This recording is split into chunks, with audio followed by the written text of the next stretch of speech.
नागराज किसी बता, आज कई वर्षों के बाद आपने मेरे स्वामी जी की आंखों में रोशनी वापस देकर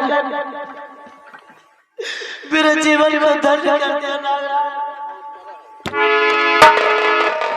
नागराज,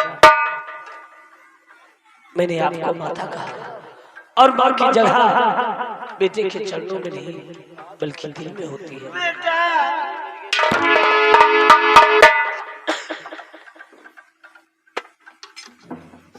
राजमाता,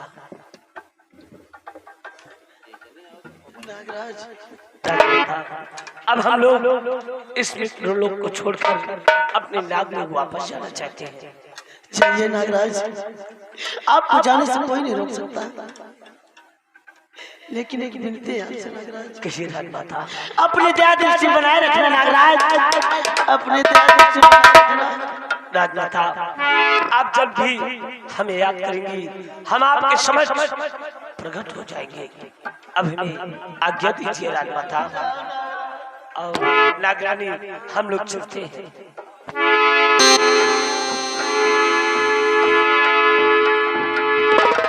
महारानी पूर्वा, मुनिराज ने बताया था कि आपके बेटे के द्वारा आपकी आंखों में रोशनी आएगी, लेकिन मेरा बेटा कहाँ है?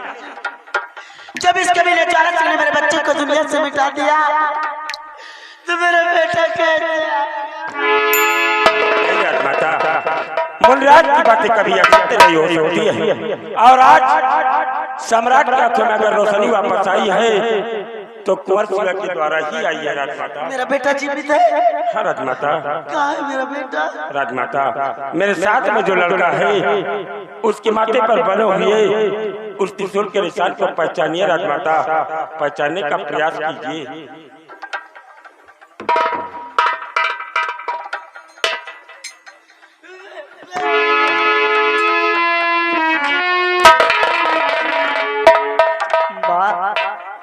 हमने कौन सा ऐसा गलती किया था माँ?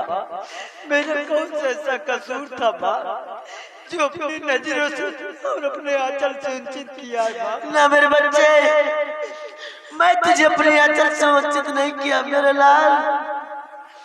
तुझे तो अपने आंचल में लिपटाए सैन कच्ची में सो रही थी। यह कबीला ज्वाला सिंह तुझे धोखे से उठा ले गया और न जाने कहाँ छुपा दिया। आज 18 साल से तुझे देखने के लिए तड़प रहा बेटा, मेरे सिरे से लग जा मेरे लाल।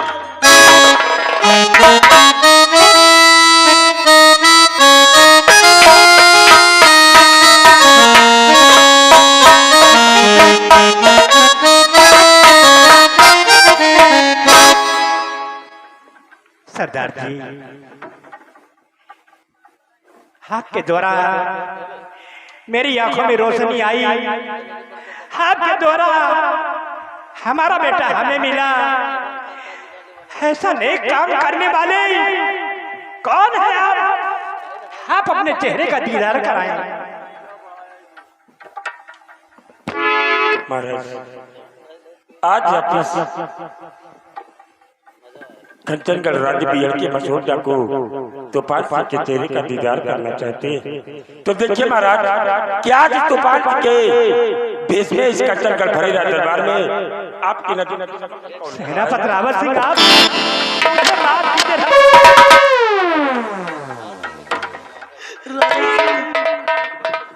मुझे माफ करना रावत सिंह, मैं इस कबीले ज्वाला सिंह के धोखे के वार को न समझ सकी और गुनहगार तुम्हें समझ लिया। मुझे माफ करना रावत सिंह। मैंने आपको कभी गुनहगार नहीं समझा, क्योंकि सम्राट के आदेश के बिना मैं सीमा सरहद से भरी राज में लाया और वो भी रात के 12 बजे गोली मेरी रिवॉल्वर से चली थी। कोई भी होता दोषी मुझे ही ठहराता। राजमाता,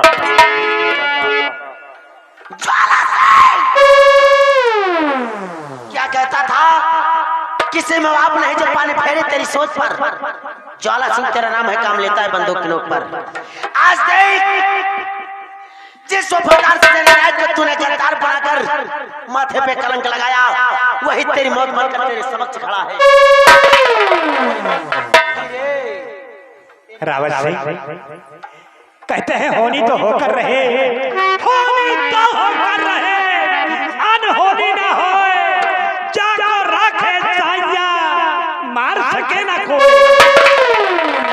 अरे दादा तुम्हें मारना चाहा, राजकुमार शिवा को मारना चाहा, महारानी को मारना चाहा, और हमें मार कर ये यहाँ का सम्राट बनना चाहता है।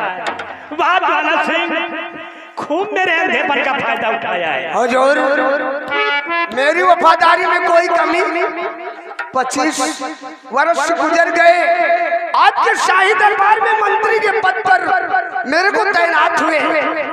हुजूर, इस रियासत कंचनगढ़ के लोग देवी देवता की पूजा करते हैं, हम तो आपकी पूजा करते हैं। हुजूर, खूब मेरी पूजा किया। ये राज रियासत की बात है, इसे सपना समझकर भूल जाओ राजन, और हमको माफ कर दो, क्योंकि 25 वर्ष में ये हमारी पहली गलती है। पहली गलती हर शख्स की माफ कर दी जाती है। मुझे तेरी पूजा में बल तेरा ही दिया जाएगा। अरे नहीं राजमाता, तुम तो जगत जननी जगत तारिणी पाप नाशिनी हो। रियासत के लोग तुम्हें प्यार से राजमाता कहते हैं। मुझे माफ कर दो मम्मी। मम्मी, जब साले राजमहल में हम सोचा आधा घंटा सोए ले, तो तुम साले कुकुर बन के तो ही जाते हो। तो आज साले कुकुर का मौत तुमका मारो। राम बली, वो सब राज रियासत की बात है यार, उसे भूल जाओ जी।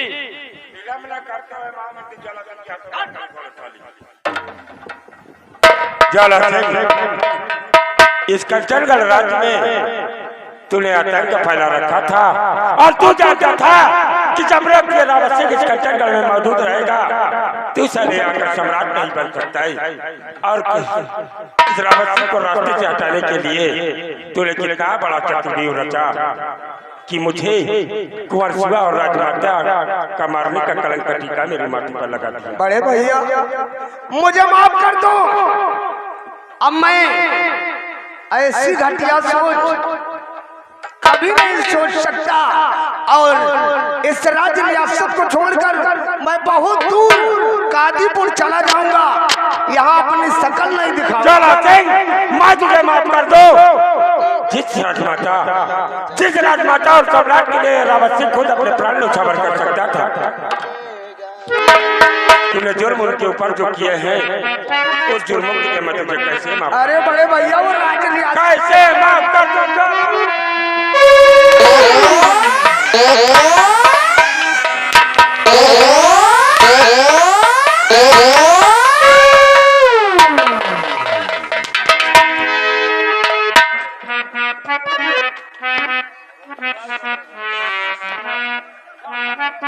राम बली, हंटर चलता रहे, और ज्वाला सिंह के बदन पर कपड़े नहीं रहने चाहिए, और अगर कपड़े रह गए तो साले मैं तेरी खाल खींच कर। अरे नहीं भैया, मैं मर जाऊंगा। मर जाएगा? हमारी लाश ले जाने के लिए हमारे पप्पू का देखो रिक्शा खड़ा हो। मम्मी, तेरा अस्तित्व आज धरती से मिटेगा, तभी धरती से बोझ कम होगा। मम्मी मुझे माफ कर दो, मुझे मरने से बहुत डर लगता है, क्योंकि मैं कभी मरा नहीं हूँ। ज्वाला सिंह, अरे मिटेगा जब तेरा नाम जहां से।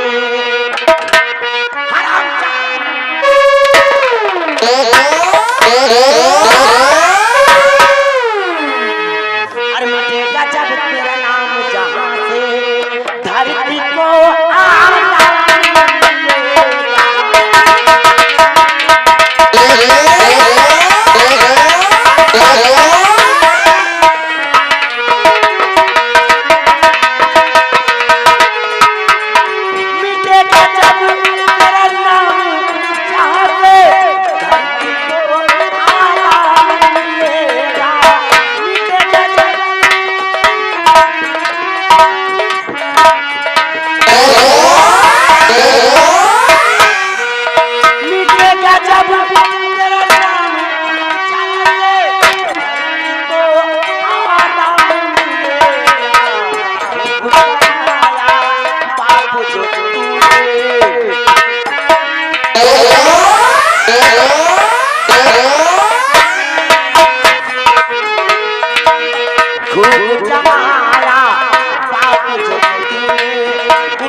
राजमाता को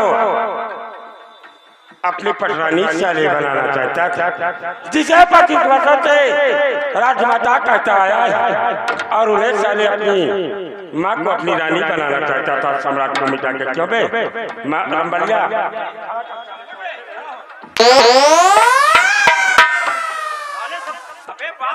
ज्वाला सिंह, आज इसका जंगल भरेगा दरबार में ये रावत सिंह तुझे साले कुत्ते की मौत देगा। अगर मैंने तुझे जिंदा छोड़ दिया तो साले तू फिर से यही आतंक करना शुरू कर देगा और तुझे ऐसी मौत दूंगा कि तेरी आत्मा साले किसी दूसरे शरीर में प्रवेश करने से पहले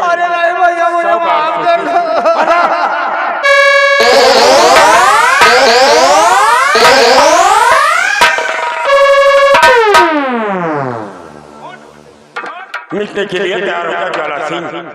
क्योंकि अगर तू इस संसार में साले जिंदा रहा तो जहां भी जाएगा ऐसा ही गुनाह हमेशा करेगा। क्योंकि लोगों ने सच कहा है कि चोर की साले चोरी चली जाती है लेकिन हेरा फेरी कभी नहीं जाती। ज्वाला सिंह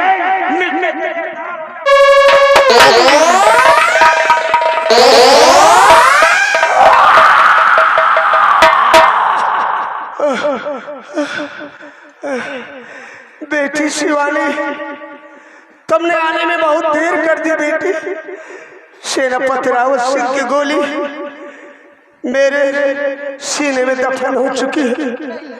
अब मैं नहीं बच सकता बेटी। मेरे मरने का कोई गम मत करना, क्योंकि मुझ जैसा पापी इस कंचनगढ़ की धरती पर कोई और नहीं है बेटे, कोई और नहीं है। हट जा बेटे, हट जा, मुझे मर जाने दे। मेरे मरने का गम नहीं करना बेटी, हट जा। हरामजादी, तेरी बेटी अब इस कंचनगढ़ राज्य की राजमलका बनेगी ज्वाला।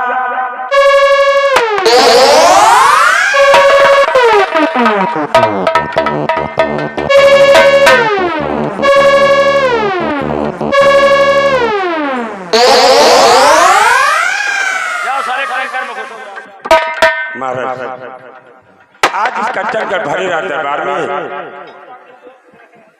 ये रावत सिंह आपसे आखिरी गुजारिश करता है महाराज। क्या कहना चाहते हैं रावत सिंह? महामंत्री ज्वाला सिंह की बेटी शिवानी और कुंवर शिवा एक दूसरे से बेपनाह मोहब्बत करते हैं और मैं चाहता हूँ कि राजमाता के शुभ कर कमलों से इन दोनों बच्चों की शादी हो जाए महाराज। जैसी आपकी मर्जी।